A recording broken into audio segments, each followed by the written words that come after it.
오늘까지 힘들어요, 오늘까지. 오늘만 잘 참으면 강한 힘 들어갑니다.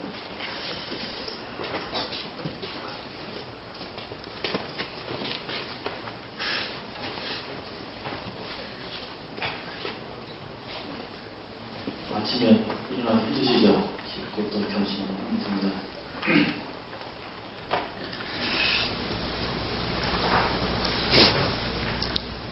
우리 신명기 다 읽으셨죠? 신명기 다 읽으셨고, 신명기가 아주 중요한 책입니다. 선지자왕 569페이지에 보면 이런 말씀이 있어요. 이스라엘을 교훈하기 위하여 신명기에 세워둔 원칙들은 세상 끝날까지 하나님의 백성들이 따라야 한다. 또 이런 말도 있어요. 신명기와 출애굽기를 더 많이 연구하라. 더 많이 연구하라.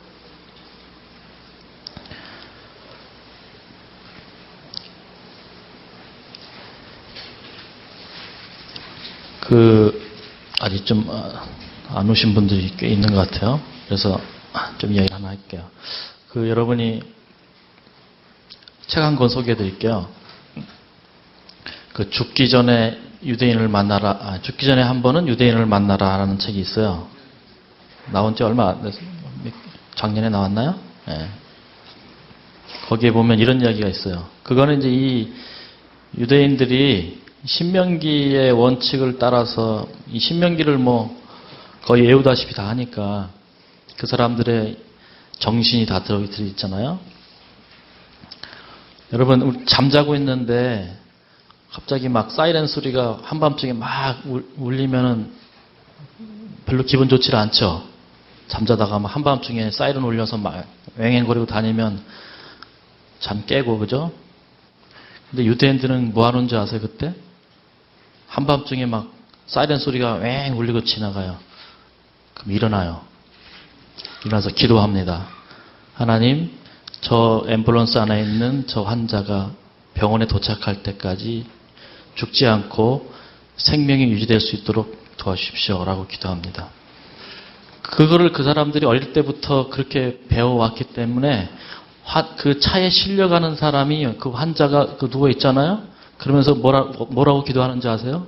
하나님, 제가 이 차가 지나갈 때 이 길 옆에 사는 사람들이 깨어서 나를 위해서 기도해 주심을 인하여 감사합니다.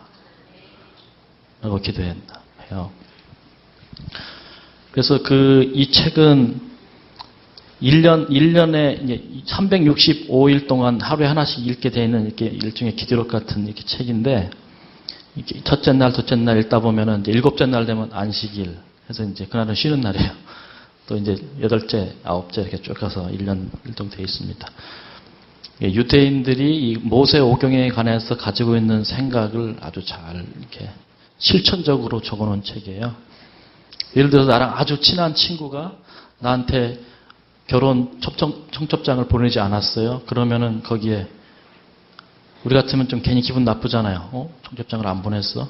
그럼 거기에 첫째, 이 친구는 청첩장을 보냈을 것이다. 근데 우편물이 어디에서 분실됐을 것이다. 둘째, 아마 이 친구는 피치 못할 청첩장을 보내지 못할 경제적인 어떤 개인적인 사정이 있었을 것이다. 셋째, 이러이러해서 뭐 할 것이다. 넷째, 이래서 뭐 했을 것이다.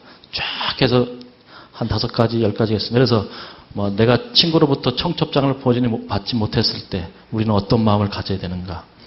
예를 들어서 이런 건 죄라고 말했어요. 내가 어디 식당 가서 밥값 낼 것도 아닌데 밥값 낼 것처럼 하는 것. 그건 그 사람 상대방을 속인 거라는 거예요. 그래서 어떤 사람이 이렇게 했습니다. 별로 부자가 아닌 사람인데 자기 친척 중에 엄청 부자가 있어요. 근데 한 번은 그 사람이 자기 친척 부자가 멋있는 레스토랑에 가서 밥을 사주기로 이렇게 했어요. 그럼 가서 이제 다 먹었어요. 먹은 다음에 이제 계산대로 나오는데 너무 비싼 걸 먹으니까 왠지 미안하잖아요. 그러니까 이제 계산을 하려고 하니까 제가 좀 부담을 할게요. 이렇게 했어요. 근데 그것은 사실은 지나가는 말로 한 겁니다. 그랬더니 그 사람이 그러면 하고 싶은 만큼 하라고 한 거예요. 계산하지 말라기를 바랬는데 하긴 내버려 뒀습니다. 그러니까 이 사람이 뭐 얼마나 했는지 모르지만 뭐 반은 했는지 뭐 했겠죠? 한 다음에 이제 기분이 상한 거예요. 왜?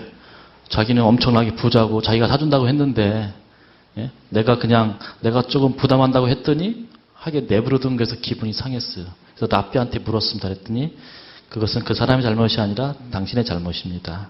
하지도 않을 것인데 할 것처럼 한 것은 그 사람을 속인 것입니다. 하여튼 이런 내용들의 이제 이 신명기의 원칙들을 그들의 삶 속에서 어떻게 적용하는가 그런 내용이 나오니까 한번 참고해 보시고요.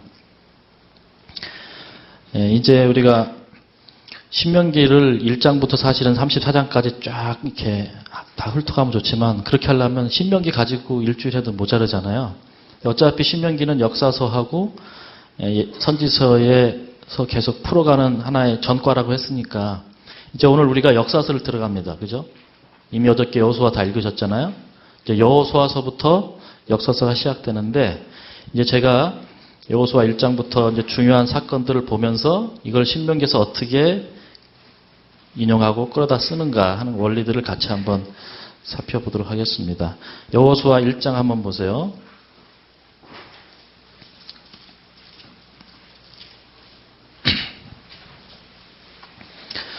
여호수아 1장 8절에 보면 이 율법책을 내 입에서 떠나지 말게 하며 주야로 그것을 묵상하여 그 가운데 기록한 대로 다 지켜 행하라. 그리하면 내 길이 평탄하게 될 것이라.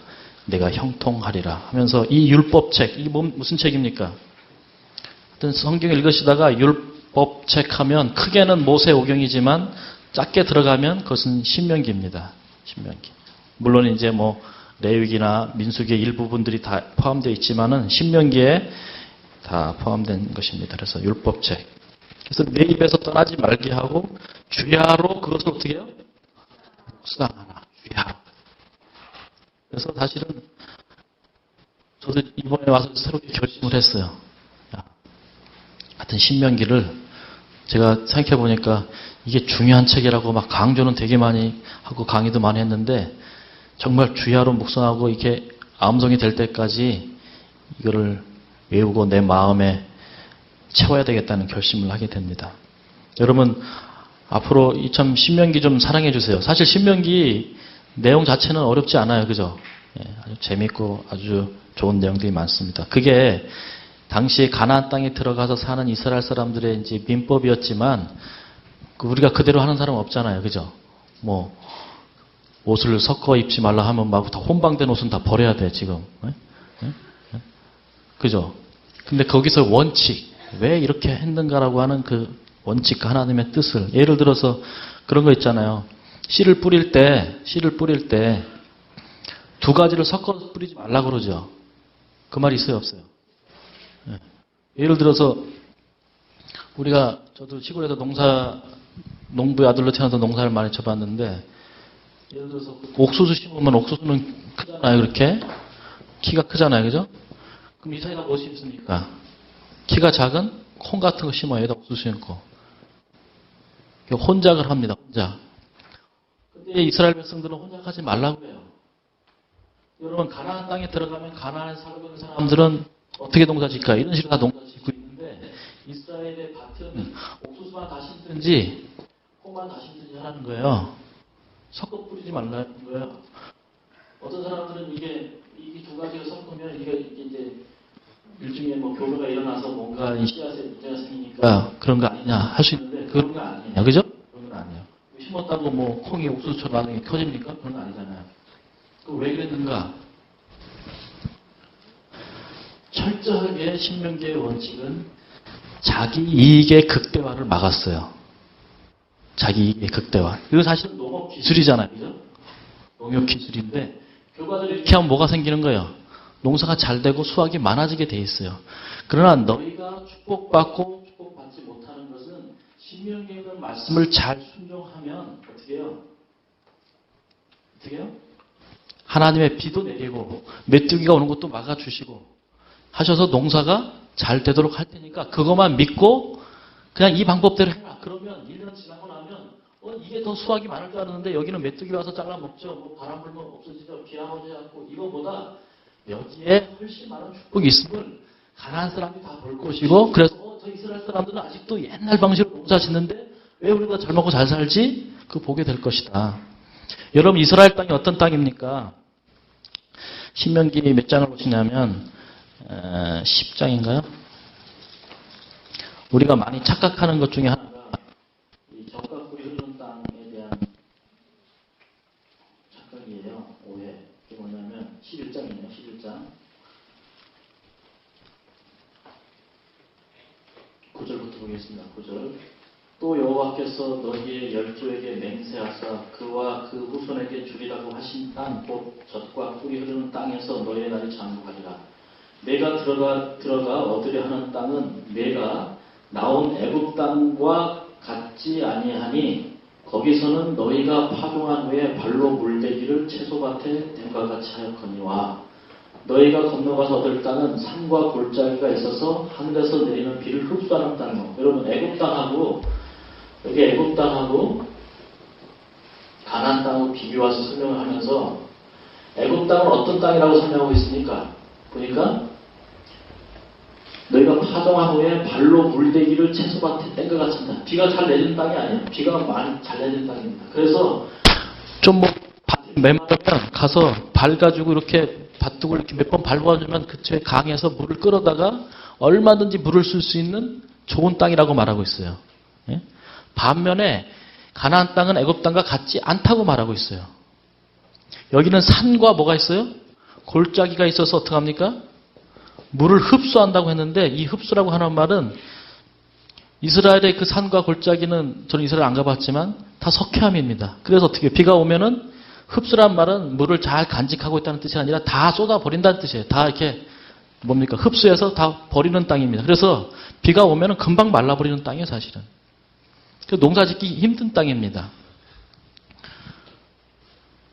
그런데 뭐라고 그래요? 12절에 그러나 그 땅은 내 하나님 여호와께서 권고하시는 땅이라. 새초부터 새말까지 내 하나님 여호와의 눈이 항상 그 위에 있느니라 하면서 그래서 이 땅에 가면은 땅은 여기가 훨씬 좋아요. 물도 훨씬 많아요. 강도 있고 나일강이 있으니까 땅도 아주 비옥한 땅입니다. 이 애굽은. 그러나 여기는 산과 골짜기가 있고 비가 와도 그냥 메말라 버리는 그런 땅이지만 이 땅을 젖과 꿀이 흐르는 땅이라고 비유하고 있잖아요. 왜 그렇습니까? 내가 오늘날 너에게 명하는 나의 명령을 너희가 만일 청종하고 너희의 하나님 여호와를 사랑하여 마음을 다하고 성품을 다하여 섬기면 여호와께서 너희 땅에 이른 비와 늦은 비를 적당한 때에 내리시리니. 다시 말하면 신명기 28장에 비에 대한 약속이 있잖아요. 너희가 말씀에 순종하면 그때 적당한 때 이른 비도 내리고 그죠? 또 늦은 비도 내리고 또 메뚜기 때도 오고 수많은 풍재도 있고 깐부기도 있지만 다 막아주시고 비는 비대로 주셔서 결국은 어때요?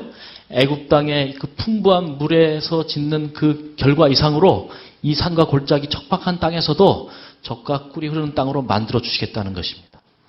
여러분, 그러므로 우리가 밟고 있는 땅이 산과 골짜기 같은 그러한 환경 속에서 우리의 땅이 할지라도 그것 때문에 실망할 필요도 없어요.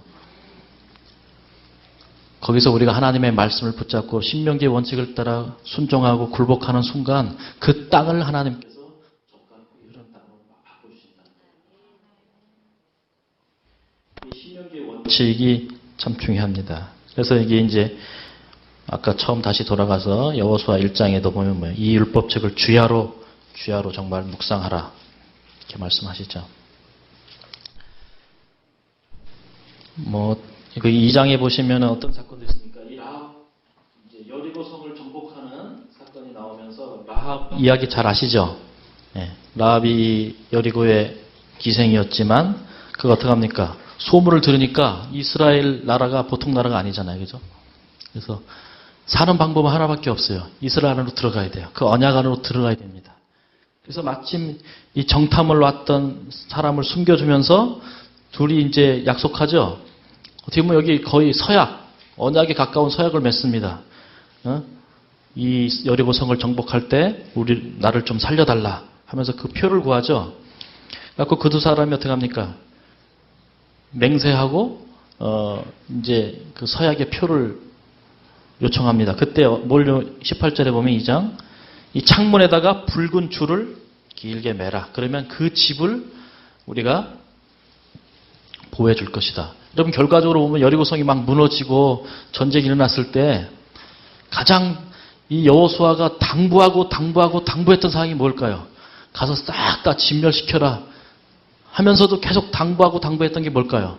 너희가 들어가서 만약에 어느 집에 그 창문에 붉은 줄이 들이는 걸 보면 그 집은 절대로 절대로 손대면 안 된다. 대는 순간 뭐라고 여기 맹세인지 아세요? 19절에 보면 누구든지 내 집 문을 나서 거리로 거기 뭡니까?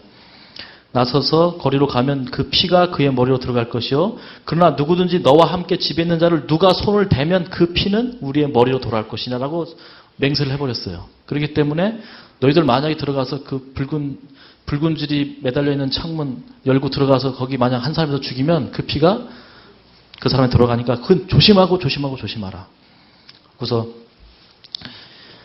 왜 원래 언약을 체결하고 약속을 하면 피가 필요하다고 그랬고 피를 뿌려야 된다고 그랬잖아요. 근데 그렇게 할 수 없는 상황이죠. 왜요? 그렇게 했다고 하는 라합이 누군가와 언약을 맺었다는 것이 다 공포가 되고 발각이 되겠죠. 그러니까 아마 피의 색깔은 이 붉은색을 가지고 이제 둘 사이에 암으로 사본 것 같습니다. 그래서 이제 이렇게 이 여리고에서의 성에서 구원받는 이 라합의 모습을 보게 됩니다. 그 다음에 이제 3장에 보면은 언약궤 메고 요단강 건너는 것 나오고 쭉 넘어가셔서 5장을 보세요. 5장을 보시면 5장 2절 그때 여호와께서 여호수아에게 이르시되 너는 부싯돌로 칼을 만들어 이스라엘 자손들에게 다시 뭐를 행하라 그래요? 할례를 행하라. 그러면서 할례가 금지됐죠. 할례가 금지됐습니다. 언제 금지됐습니까? 가데스 바냐에서 12정탐꾼 뽑아갖고 이제 우리 민수기 읽었잖아요. 들어가서 40일 동안 정탐하고 나왔는데 다 부정적인 보고를 하고 언약에 대한 불신. 그토록 440년 동안 약속했고 기다려왔다가 드디어 이 하나님의 씨들이 하나님의 땅으로 들어가서 믿음으로 거기를 차지하면 되는데 이 언약에 대한 불신을 나타내니까 결국은 광야로 오게 되죠. 40년 동안 방황합니다. 그때 하나님께서 두 가지를 금지시킵니다. 두 가지. 첫째는 할례를 못하게 했어요. 할례를 못하게 했고 두 번째는 유월절을 못 지키게 했습니다. 근데 이제 이 사람들이 이제 신명기에서 그 모압 광야에서 다시 언약을 맺은 다음에 드디어 가나안 땅에 딱 들어와서 여리고성을 정복하기 전에 뭐 하는 거예요? 할례를 받는 것입니다. 그러니까 이것이 그러면서 뭐라고 할례를 받았어요. 생각해 보세요. 그 60만 명이 되는 남자들이 그냥 할례를 다 받았습니다. 그래서 할례산이라고 불렀죠. 근데 옛날에 뭐 수술 도구가 있습니까? 마취제가 있습니까? 뭐 약이 있겠어요. 생각해 보세요. 부싯돌 가지고 말이요. 돌칼 가지고 그냥 할례를 했으니 이 남자들이 얼마나 고통스럽겠습니까? 그죠? 생각해 보세요. 여호수아라는 장군의 입장에서 보면 지금 저 앞에 뭐가 있는지 아세요? 여리고 성이 있어요. 저 앞에. 그걸 정복해야 돼요. 근데 어떻게 해요? 전쟁에 나가서 쏴야 될 군인들을 어떻게 합니까? 아니다. 거의 병신을 만들어버렸어. 다 환자를 만들어 놓고 이 수술을 해놓고 이제 치료받는 기간 동안에 만약에 이 여리고가 와서 급습을 하면 이스라엘은 이때 망합니다. 끝납니다. 어쨌든 그렇게 수술한 다음에 그 땅의 이름을 뭐라고 부른지 아세요? 9절. 여호와께서 여호수아에게 이르시되 내가 오늘날 애굽의 수치를 너에게 굴러가게 했다. 굴러갔다. 수치가 굴러갔다 해서 뭐라고 불렀다는 거예요? 길가리다 이래요. 왜요? 뭐가 애굽의 수치예요? 애굽한테 무슨 수치를 당했어요? 애굽 다 누르고 왔잖아요. 애굽 승리하고 홍해도 가르고 해서 왔는데 애굽한테 수치를 당했다고 그죠? 10하루길이면 갈 거를 40년을 걸려서 왔으니 이처럼 수치스러운 게 어딨어요. 애굽 사람이 그걸 듣고서 아니 뭐 옛날에 이게 열장도 내리고 홍해 가르고 갔다던데 뭐예요? 그래서 옛날 우리 바로 왕도에서 죽었다던데 바로가 몇 번 바뀌고 세대가 몇 번 바뀌었는데 아직도 이스라엘 사람들 어디 있다네? 아직도 광야에 있다더라. 참 웃기는 백성들이네. 왜 나갔어? 이런 거죠. 그래서 그 수치 당한 것이 언약을 불순종했기 때문에 그런 40년을 헤맸잖아요. 이제는 다시 언약의 표인 할례를 그들이 다 회복하고 그 다음에 이제 거기 10절부터 보면 유월절을 지키죠. 유월절을 지키면서 만나가 그때 딱 그치게 됩니다. 만나가 그쳐요. 이제 사실은 광야 40년 동안 하나님의 은혜로 그들이 살았습니다. 자, 하나님은 좋으신 분이죠. 왜요? 모세가 십계명 받으러 산꼭대기에 40일 동안 올라가 있을 때 밑에서 뭐 했습니까? 예? 우상 만들고 금송아지 만들고 막 절하고 그죠? 했죠. 근데 말이죠. 그날도 여지없이 만나는 내렸어요. 저 같으면 안 내렸을 것 같아. 저 같으면 여기 아침에 저 식당 앞에 서갖고 말이죠. 아침에 출석했나 안 했나 확인해갖고 출석 안 한 사람 어떻게 해? 아침 강의 참석 안 한 사람 밥 안 줄 것 같아 막. 근데 하나님도 좋으시고 저도 좋죠. 다 밥 먹게 하잖아. 그들이 40년 동안 엄청난 불평과 반역과 수많은 일들을 일으켰지만 그 반역을 일으킨 아침에도 하나님은 만나를 주셨어요.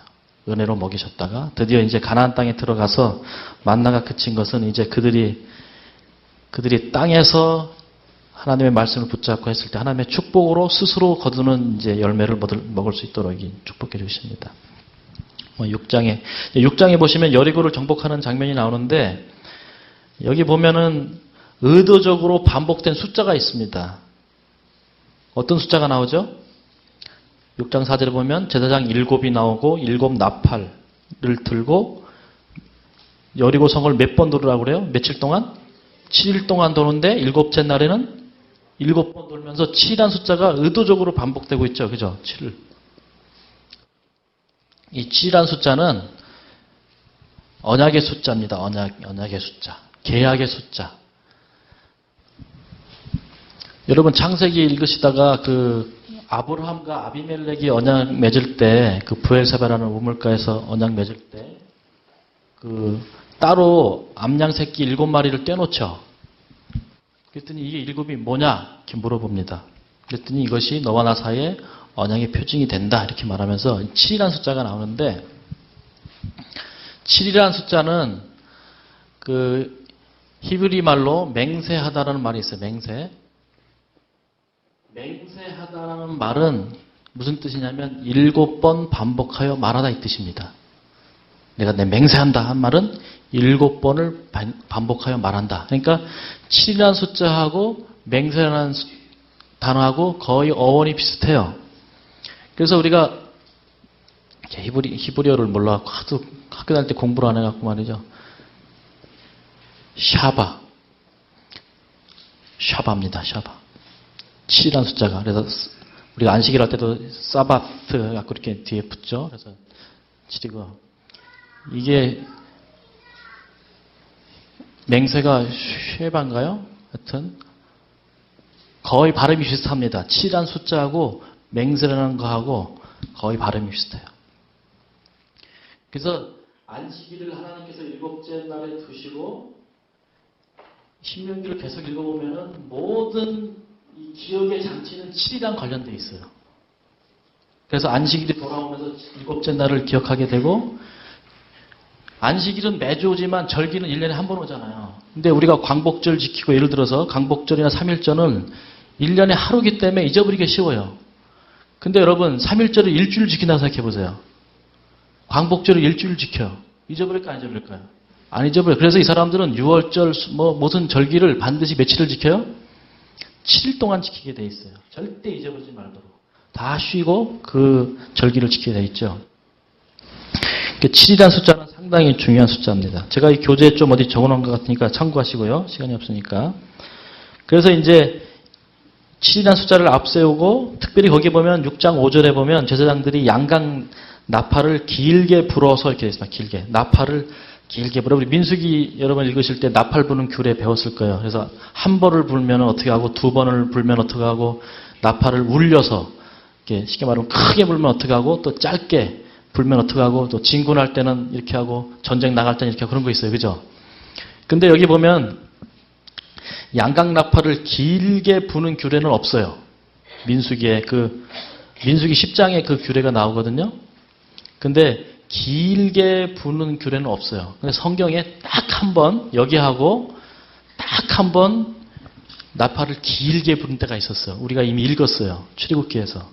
언제 나팔을 길게 불었을까요? 언제? 시내산에서 거기 몇 장이 나옵니까? 출애굽기 19장입니까? 19장. 출애굽기 19장에 보면은 거기 나오죠. 19장 13절. 손을 그에게 댐이 없이 그런 자는 돌에 맞아 죽임을 당하거나 살에 쎄어 죽임을 당하리니 짐승이나 사람을 물어나고 살지 못하리라. 나팔을 길게 불거든 산 앞에 이를 것이니라. 지금 나팔을 길게 불죠. 그러니까 지금 하나님께서 신의 산에 뭐 하시는 장면이에요? 강림하시는 장면입니다. 그래서 이 나팔을 길게 부는 것은 무슨 모일 때 부는 것도 아니고 전쟁 나갈 때 부는 그 신호도 아니고 민수기 10장에 없어요. 나팔의 신호가.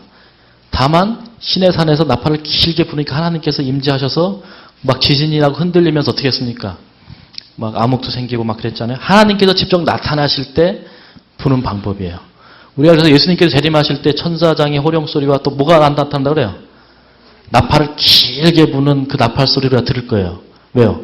예수님께서 이 땅에 오시면서 나팔을 불죠. 그래서 지금 이것은 뭐냐면 여기 이스라엘 백성들이 행군을 하지만은 하나님께서 그 앞에 서셔서 어떻게 하신다는 거예요.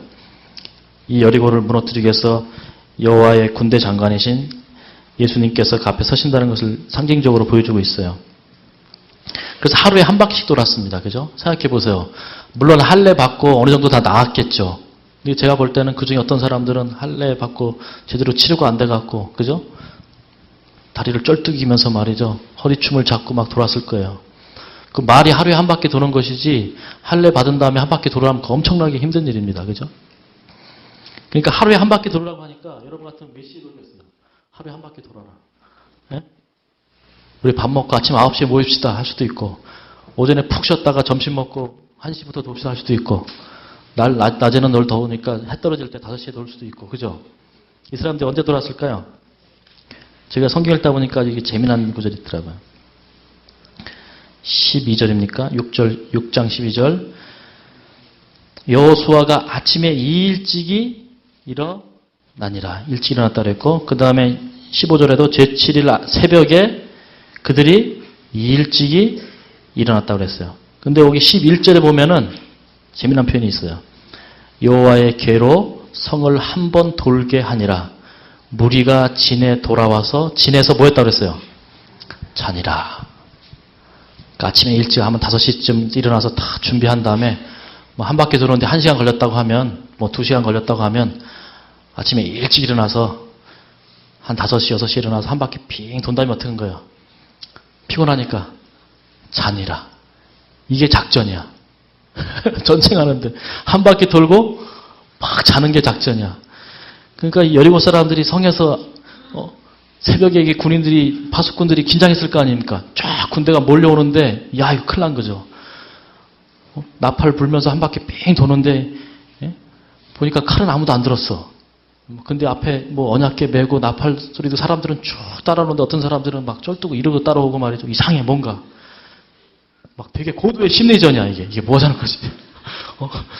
그러니까 한 바퀴 삥 돌아. 돈 다음에 쫙 하더니 자기 텐트로 다 들어가더니 다 자. 막 코 골고. 야, 이거 어떡하라는 얘기인가? 그러기를 며칠을 해요? 7일 동안 막 해. 또 자. 뭐 이게 뭐 심리전일 수도 있겠지만 그들이 여호와의 전쟁이잖아요. 그들이 싸우는 전쟁이 아니라 그들의 언약주가 대신 싸우시는 전쟁.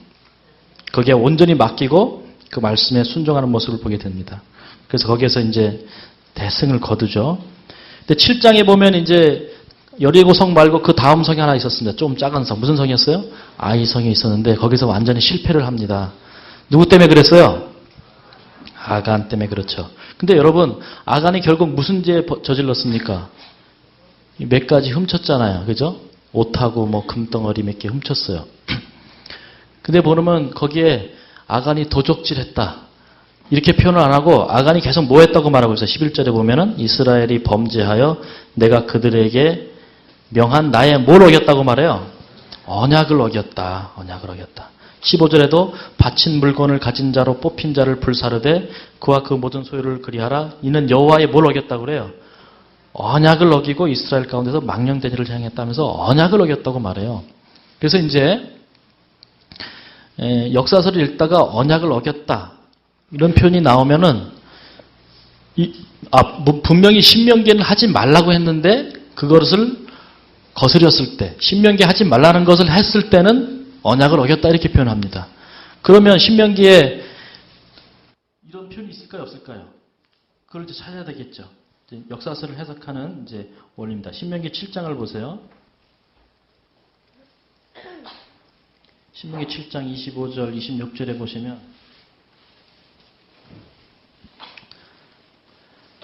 거기 뭐 앞쪽에 있지만 앞쪽에는 생략하고 이제 진멸하라 하는 내용이 나오면서 25절에 너는 그들의 조각한 신상들을 불사르고 그것에 입힌 은이나 금을 탐내지 말며 취하지 말라. 두렵건대 내가 그것으로 인하여 욜무에 들까 하노니 이는 내 하나님 여호와의 가증히 여기시는 것이니라.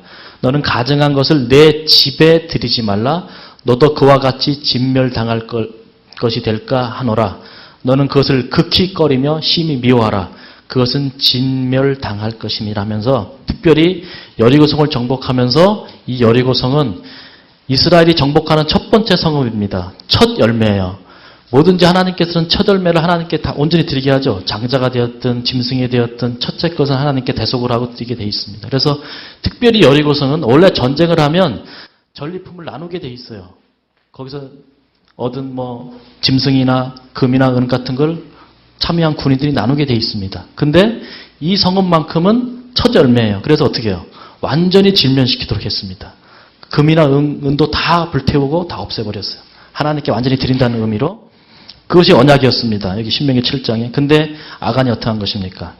아간이 결국 뭐 취했어요? 여기 21절, 7장 21절에 보면 여호수아 내가 노력한 물건 중에 시날산의 아름다운 외투 한 벌과 은 200세겔과 50세겔 중에 금덩이 하나를 보고 탐내어 취하였나이다. 그래서 결국 아간이 이제 발각이 되어서 처형을 당하는데 여러분 아간만 죽었어요? 아간의 식구들도 같이 죽었어요? 아간이 범죄했는데 왜 아간의 식구를 죽입니까? 24절에 나오죠. 아간을 잡고 그 은과 외투와 금덩이와 그 아들들과 그 딸들과 또 누구들 계세요? 소들과 나귀들과 양들과 장막과 무릎 그에게 속한 모든 것을 이끌고 아글 골짜기 가서 이제 돌로 쳐서 죽입니다. 아들들과 딸들도 죽이죠. 아니 아버지가 잘못했는데 왜 딸들까지 아들까지 죽여요? 네? 네. 우리가 이제 옛날에 우리나라도 연좌제라고 해서 연좌제. 아버지가 빨갱이면 아들도 자동으로 빨갱이에요. 그래서 손자도 빨갱이고 막 이렇게. 그래서 막 그런 제도가 있었는데 성경에는 연좌제에 대해서 어떻게 말합니까? 아버지가 죄인이니까 그 아들도 죄인이다 이렇게 말합니까? 우리 어제 신명기 읽었죠? 그러니까 이런 왜 아들과 딸도 죽였지? 나는 질문이 생기면 답을 어디서 찾으라는 거예요. 신명기에는 혹시 뭐라고 말했을까? 이렇게 됐을 경우에 찾아보는 거죠. 신명기 24장 보세요. 신명기 24장 16절에 보면 어제 저녁에 읽었죠. 신명기 24장 16절. 아비는 그 자식들을 인하여 죽임을 당치 않을 것이요 자식들은 그 아비를 인하여 죽임을 당치 않을 것이라 각 사람은 자기 죄에 죽임을 당할 것이니라. 연좌제 금지였습니다. 죄 범한 그 사람만 죽이도록 했어요. 근데 여기 보니까 아들들과 딸들도 죽였다는 말은 그러므로 우리가 어떻게 유추할 수 있습니까? 아버지가 잘못했는데 딸들이 억울하게 죽은 것이 아니라 그 죄에 같이 공모를 한 것을 알 수가 있어요. 온 가족이. 왜 생각해 보세요. 신명기 아까 7장에 너의 집에 그 은이나 금을 들이지 말라 했는데 알고 보니까 어디다 숨겼어요? 장막? 그 밑에다가 그죠? 땅 파고 다 숨겼어요. 결국 온 집안 식구들이 아버지가 하니까 그걸 말리지 못했죠. 그 중에 아들 중에 한 명이라도 신명기 말씀대로 아버지 이거 지금 큰일 납니다 라고 했다고 하면 그런 불상사를 막을 수 있었는데 그렇지 못한 것을 보게 됩니다. 어쨌든 제가 이렇게 자꾸 설명을 드리는 것은 역사서를 풀어갈 때 모든 해석의 그 전가는 어디라는 거예요? 신명기에 있다는 것을 염두에 두시고 예를 들어서 또 보겠습니다. 우리 이미 그거 배웠죠. 9장 10장은 천연계 언약하면서 기도에 대해서 배우면서 기본과 하는 거 배웠습니다. 그 다음에 이제 그 기브온 족속을 죽이려고 했던 이 예루살렘에 있던 5 왕들하고 전쟁을 벌이잖아요. 이제 10장에. 그래서 이제 그날 그 야알론 골짜기에서 대승을 거둡니다. 그 다음에 그 5 왕을 이제 처형을 시키죠. 예, 성경을 자세히 보면은 처형하는 방법이 몇 가지 있는데 크게 나누면 2가지가 있어요. 대표적인 게 뭘까요? 돌로 쳐서 죽입니다. 그죠? 돌로 쳐서 죽여요. 때로는 이제 불사르기도 죽이는데 불사르는 것은 거의 드문 일이고 대부분 돌로 쳐 죽입니다. 그 다음에 또 하나의 사형 제도가 있는데 그것은 뭐냐면 여기 여호수아 10장 몇 절입니까? 26절에 보면 그 후에 여호수아가 그 왕들을 쳐 죽여 5 나무에 메어 달고 하면서 나무에 메어 다는 처형 제도가 있습니다. 돌로 쳐서 죽이는 돌 처형이 있고 나무에 매달아서 죽이는, 그래서 나무에 매달아서 주로 이제 교수형을 시켰죠. 목을 매서 이렇게 죽이든지 하여튼 나무에 매달아 죽이는 방법이 있었습니다. 근데 보니까 이 사람들이 좀 특이하게 죽이죠. 5 나무에 메어 달고 석양까지 나무에 달린 대로 두었다가 언제요? 27절에 해질 때 여호수아가 명함에 그 시체를 나무에서 내려라 해서 나무에 그냥 달아 두었다가 언제요? 해질 때가 되면 시체를 어떻게 해요? 반드시 내리라는 거예요. 나무에 달아 죽였는데 그 시체가 그 다음 날까지 나무에 달려있게 해서는 안 돼요. 반드시 내려야 돼요. 이거 신명기에 나와요, 안 나와요? 나오죠. 이거는 제가 나중에 물어볼 거예요. 너무 중요한 성경절이기 때문에 물어볼 거거든요. 신명기 21장 몇 절에 나옵니까? 찾아보세요.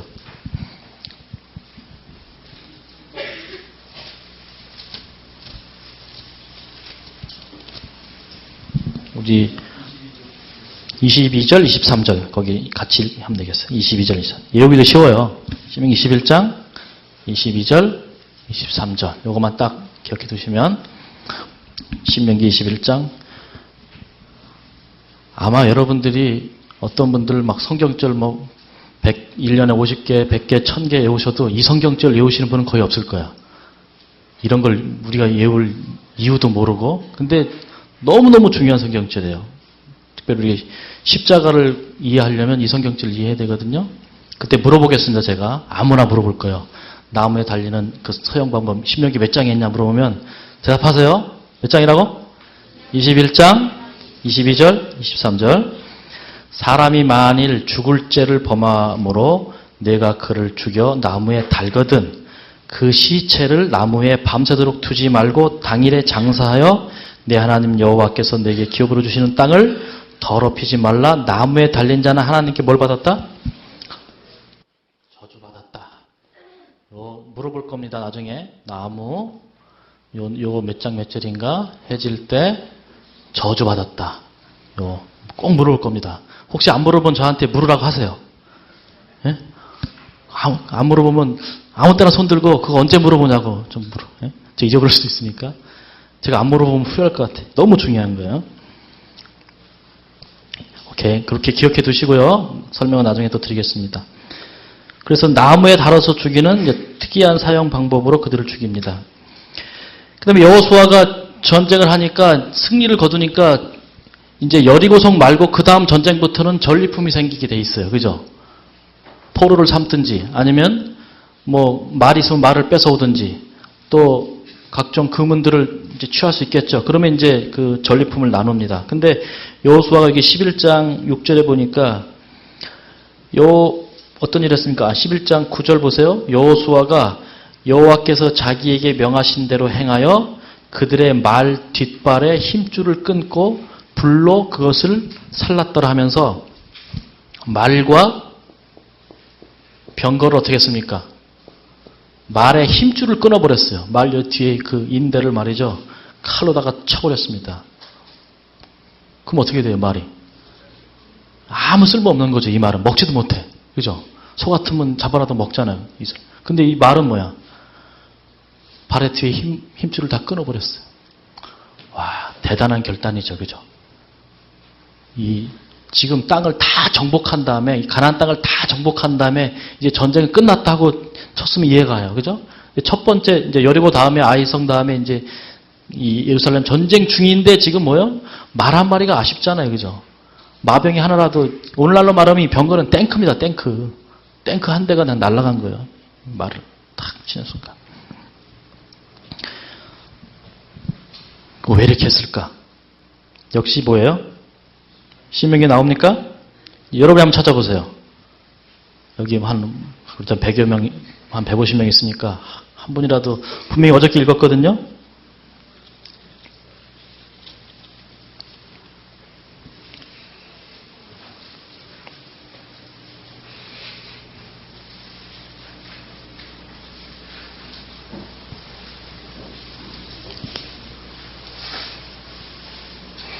제가 어저께 솔로몬 얘기하면서 솔로몬이 여자 많이 두지 말고 은금 많이 두지 말고 그게 몇 장? 17장 16절 왕된 자는 말을 많이 두지 말 것이요 말을 많이 얻으려고 백성을 애굽으로 돌아가게 말라 하면서 말을 많이 두지 말라. 물론 이 당시는 아직 왕이 없죠. 여호수아가 이제 이스라엘의 대표자로서 모세의 후계자로서 왕처럼 하긴 하지만 공식은 왕은 아니지만 그 정신을 그대로 본받은 것입니다. 성경에 딱 2명 나와요. 말에 힘줄 끄는 사람 딱 2명 나와요. 누굴까요? 이 여호수아하고 왕 중에서 딱 1명 나옵니다. 기록상으로. 그 기록이 안 됐지만 하는 사람 있을 수 있겠죠. 누굴까요? 다윗입니다. 다윗. 사무엘하 한번 보세요. 사무엘하 8장 4절. 사무엘하 8장.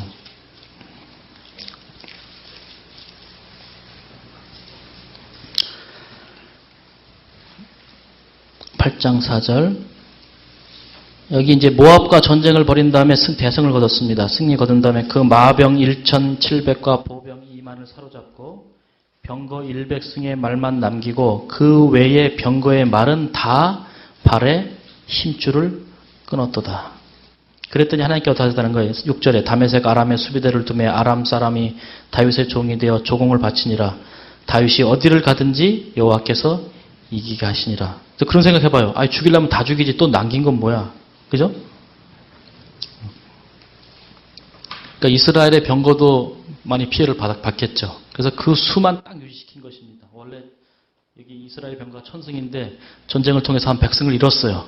그럼 그 숫자만 딱 채우고 나머지는 다 힘줄을 끊어버린 것입니다. 그때 하나님께서 어디를 가시든지 이기게 해주셨다. 그러니까 이 신명기에 있는 말씀이 왜 하나님께서 이 신명기는 세상 끝날까지 하나님의 백성들이 기억해야 될 원칙들이다 했냐면 그 말씀을 있는 그대로 문자 그대로 순종하는 것은 아니지만 그 정신을 본받아서 우리가 우리의 삶 속에서 가정에서 교회에서 그 말씀대로 살아가는 것이 곧 개혁이고 그것이 하나님께서 부을 약속하신 조속이라는 사실이에요. 그래서 늘 말씀을 묵상하고 읽고 하면서 그 의미를 날마다 되새기시는 우리 모두가 되길 바랍니다. 그래서 여호수아를 이 여호수아서에서는 뭐라고 이게 표현을 하냐면 여기 11장 15절에 보면 그 이제 말의 힘줄 끊는 이야기 하면서 15절에 보면 여호와께서 그 종 모세에게 명하신 것을 모세는 여호수아에게 명하였고 여호수아는 그대로 행하여 여호와께서 무릇 모세에게 명하신 것을 하나도 행치 아니한 것이었다고 하면서 100% 신명기를 어떤 사람으로 묘사하고 있어요. 신명기를 아주 100% 실천한 사람으로 여호수아.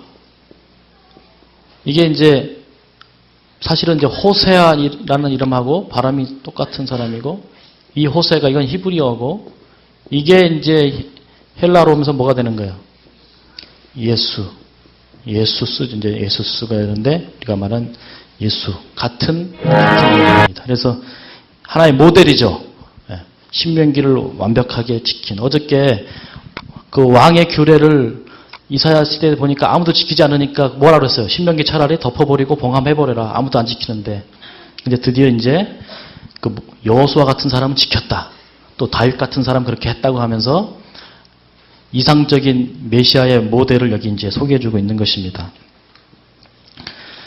그 다음에 이제 쭉 보면은 12장부터 보면 다 뭐 하는 얘기예요? 땅이 이제 나누는 얘기예요. 12장, 13장, 14장, 15장 계속해서 이제 땅 분배하는 이야기로 여호수아가 맞춰지게 됩니다. 도피성도 세우고 쭉 나오죠. 그리고 어저께 제가 잠깐 언급했죠. 이제 24장 보면은 마지막 이 세겜 땅에 들어가서 백성들을 모아놓고 다시 한번 언약을 뭐합니까? 새롭게 하는 일들을 하죠. 근데 어저께 말씀드렸듯이 이 여호수아는 나와 내 집은 오직 여호와만 섬기겠다. 너희들도 섬길 자 오늘 택하라. 하니까 다 뭐라 그래 다. 아마 지금 제가 결심시키면 그냥 막 눈물을 흘리면서 뭐 언약의 말씀대로 살겠습니다. 저는 이제 뭐 이렇게 하겠습니다. 다 결심해요. 그럼 저도 여호수아처럼 할 말이 있어요. 지금은 다 그렇게 하지. 차 타고 딱 내려가서 첫 번째 매점을 딱 지나는 순간 막 라면도 보이고 막 아이스크림도 보이고 막 세상으로 딱 들어가는 순간 다 잊어버리죠. 여기서 뭐 하나님께서 우리를 구원해 주시고 햇새들을 베풀어 주시고 신실하시고 하셔서 막 큰 은혜를 막 받았는데 제가 어저께 말씀드린 대로 부조화 선지자 524쪽에 분명히 여기 이렇게 말했습니다. 영구적인 개혁을 행하기에 앞서 백성들은 저희 스스로는 하나님께 순종할 능력이 없다는 사실을 깨달아야 했다. 그리스도를 믿는 믿음으로만 그들은 죄의 사유하심을 얻을 수 있었고 하나님의 율법을 순종할 힘을 얻을 수 있었다. 그들은 구원을 얻기 위해 자기의 노력을 의지하는 일을 멈춰야 했다. 우리가 이제 신명기가 아니라 이제 사복음서 공부할 때, 특별히 요한복음 공부할 때 하나님께서는 예수님께도 아셨거든요. 예수님께 떠나시면서 내가 너에게 생각해보세요. 예수님한테 직접 성경 공부했고 예수님한테 직접 제자 훈련 받은 이 제자들도 예수님이 떠나가시니까 그죠? 다 넘어지잖아요. 너희가 그러면 성경 공부한 거 가지고 너의 신앙을 유지할 수 있을 것인가? 예수님은 그 확신 안 하셨던 것 같아요. 계속 뭐라고 하셨답니까? 나는 떠나가겠다. 하지만 내가 뭘 보내준다고 계속 약속해요. 네? 누굴 보내준다? 보혜사. 좀 더 정확히 말하면 보혜사라고 했고 보혜사. 근데 그 앞에 뭐라고 붙였죠? 무슨 보혜사라고 그랬어요? 다른 그 앞에 또 하나 붙이면 또 하나 붙이면 또네. 또 다른 보혜사. 제2 보혜사예요. 또 다른 거잖아요. 제1 보혜사가 있어요. 제1 보혜사. 제1 보혜사는 예수님이 있어요. 이 보혜사라는 말은 이제 변호자라 우리가 뭐 요한복음에 가서 좀 공부하겠지만은 결국은 이 율법을 지키는 것은 우리의 스스로의 힘이 아니라 또 다른 보혜사이신 이 변호자이신 성령이 우리 안에 들어오셔서 역사를 하실 때 우리가 그것을 지킬 수 있는 능력을 얻게 되고 그것에 순종할 수 있게 됩니다. 그것을 이제 약속해 주시죠. 그렇게 해서 이제 여호수아가 마치게 됩니다. 사사기 이제 아침에 읽으실 거죠? 사사기 오늘 있습니까? 루키까지 있네요. 사사기 루키. 또 밥 먹고 사무엘상까지 있나요? 예. 사사기는 쉽게 말하면 사사기는 그 신명기의 말씀, 언약의 말씀을 잘 순종했습니까? 안 했습니까? 우리가 너무 많이 읽고 배워서 알죠. 잘 순종하지 않죠. 그래서 여호수아는 어떻게 끝나냐면 그 땅을 다 정복하는 이야기로 끝납니다. 그죠? 그래서 이제 사사기 가면 땅을 정복하는데 어떤 기록이 나오냐면 여기 1장 20절에 보시면 무리가 모세의 명한 대로 헤브론을 갈렙에게 주었더니 그가 거기서 아낙의 세 아들을 쫓아내었고 쫓아냈다는 말이 나오면서 동시에 어떤 말도 같이 나오냐면 베냐민 자손은 예루살렘에 거한 여부수 사람을 쫓아내지 못하였다. 쫓아냈다, 쫓아내지 못했다는 말이 계속 같이 나옵니다. 그러면서 27절부터는 본격적으로 쫓아내지 못했다. 28절에도 다 쫓아내지 못했다. 29절에도 가나안 사람을 쫓아내지 못했다. 스불론 지파도 나을 사람들을 쫓아내지 못했다. 아셀 지파도 쫓아내지 못했다. 그러면서 뭐래요? 32절에 그 땅 거민 가나안 사람들 가운데 거하였으니 이는 쫓아내지 못하였다 했습니다. 그러더니 이제는 바뀌었어요. 34절에 가니까 아모리 사람이 단 사람 자손을 산지로 쫓아들이고 이제 누가 쫓겨다녀요? 쫓아내고 거기를 정복하라고 했는데 그들이 어떻게 합니까? 나중에는 이 단지파는 쫓겨다녀요. 이런 현상이 어디서 생겼는가? 2장 2절에 보니까 여호와의 사자가 나타나죠. 예수님이 직접 나타나셔서 말씀하십니다. 너희는 이 땅 거민과 뭘 세우지 마라? 언약을 세우지 말며 그들의 단을 헐라하였거늘 너희가 내 목소리를 청종치 아니하였도다. 너희가 가나안 땅에 들어가면 절대 언약을 세우지 말고 우상도 만들지 말고 그 다음에 그들과 혼인하지 말라는 약속, 그 명령, 신명기 나오죠. 이제 이렇게 나오면은 여러분이 찾아서 봐야 되냐. 신명기 7장에 나와요. 7장에 나옵니다. 7장 2절에 보면 언약을 세우지 말고 결혼하지 말라는 내용이죠. 결국은 언약을 다 불순종했기 때문에 일어난 결과입니다. 근데 그런 결과가 왜 생겼는가? 2장 10절에 보면 그 이유를 이렇게 설명하고 있습니다. 이유. 그 세대 사람도 다 그 열조에게로 돌아갔고 그 후에 일어난 다른 세대는 여호와를 알지 못하며 여호와께서 이스라엘을 위하여 행하신 일도 알지 못하였더라. 봤더니 누가 죽었냐면 이제 여호수아가 죽었어요. 그죠? 그나마 남아있던 갈렙도 죽고 여호수아도 죽고 그 가나안 땅에 들어온 첫 세대들이 다 죽었습니다. 그 다음 세대들이 누굴 몰라요? 여호와를 알지 못합니다. 성경에서 이 알다라고 하는 뜻은 뭐냐면은 우리가 언약의 관점에서 알다라는 의미는 뭐냐면 언약종이 언약주의 요구를 알지 못하다 이 뜻입니다. 그래서 봉신이 종주의 그 요구를 알지 못한다 이 뜻입니다.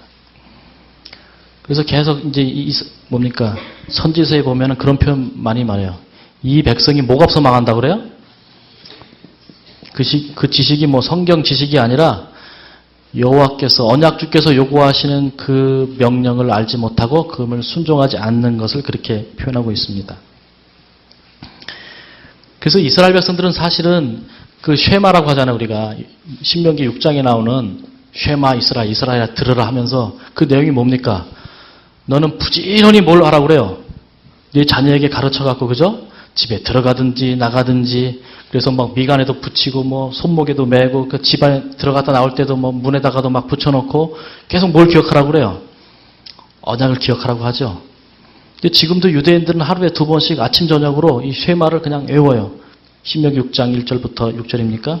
그걸 항상 외우면서 다른 일에 우리가 다 실패해도 자녀들에게 이 신명기를 가르쳐서 살게 하는 것에는 실패하지 않겠다. 그들이 아주 쓰라린 역사를 체험하고서 지금도 그들은 아주 이 신명기를 밤낮으로 읽고 암송하면서 그 말씀대로 살려고 노력하죠. 비록 그들이 메시아이신 예수님을 받아들이지 않고 아직 구약에 머물러 있고 아직도 그 새 언약이 성취돼서 진짜 그 새 언약을 이룰 다윗 왕이 나타나기를 지금도 기다리거든요. 그게 있어서는 우리랑 안 맞는 부분이 있지만 제가 몇 년 전에 한 책을 읽었는데 그 책 제목이 뭐냐면 메시아닉 교회라는 책이 있어요. 메시아닉 교회. 메시아닉 교회. 이 책에 보면은 유대인이면서 기독교로 개정한 사람의 이야기고 유대인이면서 기독교로 개정한 목사님이 쓰신 책이에요. 그러면서 그 책이 뭐라고 말하냐면 나는 유대인이기 때문에 안식일을 지킨다. 그러나 내가 개신교로 교정했기 때문에 어느 한 종파로 개정했을 거 아니에요. 그분이 우리 안식교로 왔으면 다행이겠는데 뭐 장로교로 갔든지 어느 다른 종파로 갔었잖아요. 그렇기 때문에 거기 신자들을 위해서 일요일날 내가 예배를 드려주긴 하지만 나와 내 가족은 금요일 저녁부터 안식일 저녁까지 철저하게 안식일을 지킨다. 그러면서 그 책에 안식일이 왜 토요일에서 일요일로 바뀌었는가를 역사를 쫙 써놨는데 우리가 가르치는 내용하고 똑같은 내용을 써놨어요. 여기다. 그리고 내가 뭐 예를 들어서 이 교파로 개종을 했기 때문에 이 교파에서 드리는 예배 방식대로 예배를 드리지만 사실 성경의 예배 방식은 이게 아니다. 초대교회 예배 방식은 성도들이 함께 모여서 떡을 떼고 어때요? 먹고 마시면서 성찬을 하고 함께 말씀을 읽고 그 간격으로 함께 노래 부르고 춤추고 하는 거의 잔치였습니다. 잔치. 예배가 곧 잔치고 거의 축제와 같은 예배였는데 이것이 천주교가 이제 장악을 하면서 뭐예요? 거룩한 사제가 나와서 대표자로서 다 뭐 미사 드리고 또 개신교는 뭡니까? 목사가 나와서 혼자 다 설교하고 이런 식으로 바뀌어서 내가 어쩔 수 없이 일요일 날은 이런 방식으로 예배 드리지만 성경대로 말하면 이런 방식의 예배가 아니다.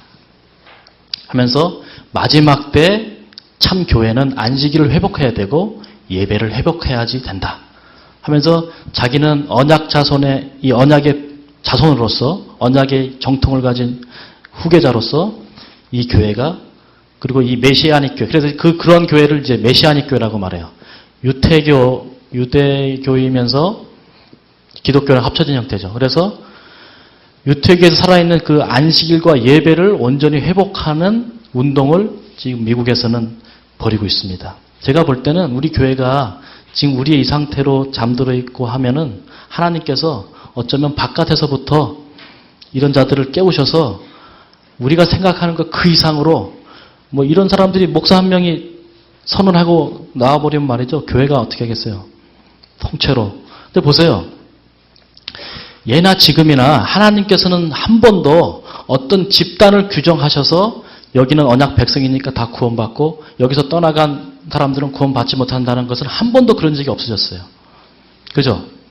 같은 언약의 가족 안에서도 야곱이 있고 에서가 있잖아요. 그죠?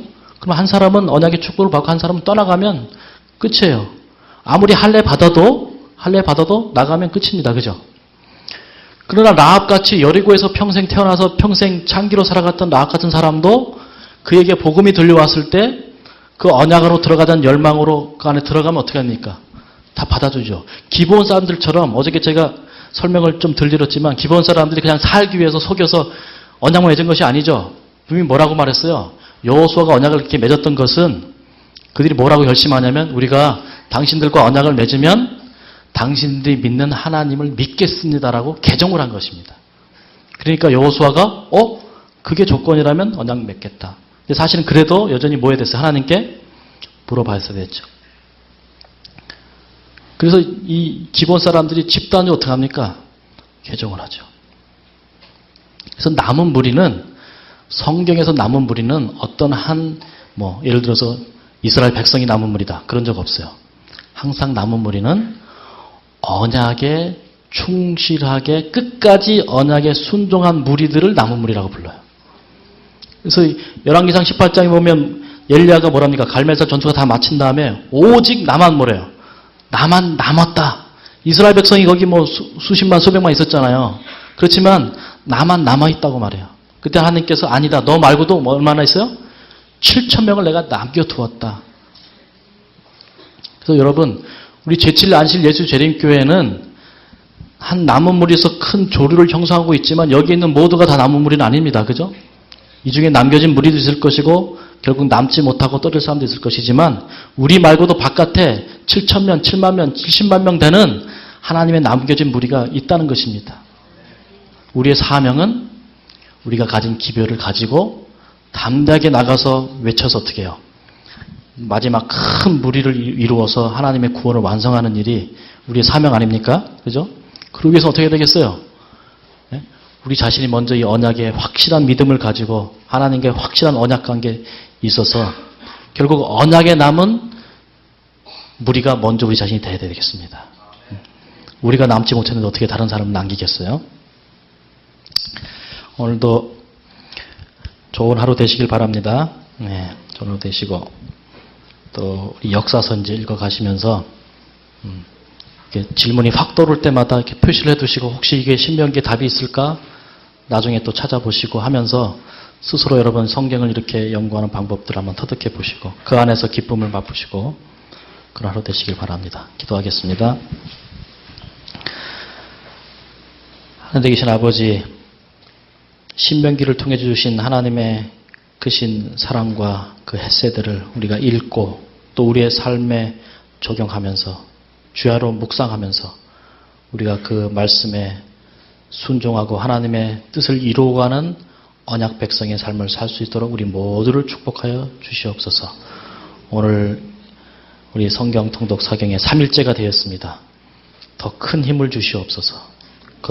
더 큰 능력을 주시고 지혜를 주셔서 말씀을 읽을 때마다 성령께서 우리의 마음속에 역사해 주시고 깨닫게 해주시고 말씀을 통해서 깨닫는 기쁨과 희열을 우리 모두가 맛볼 수 있도록 축복하여 주시옵소서. 이 모든 말씀 예수님의 이름으로 기도합니다.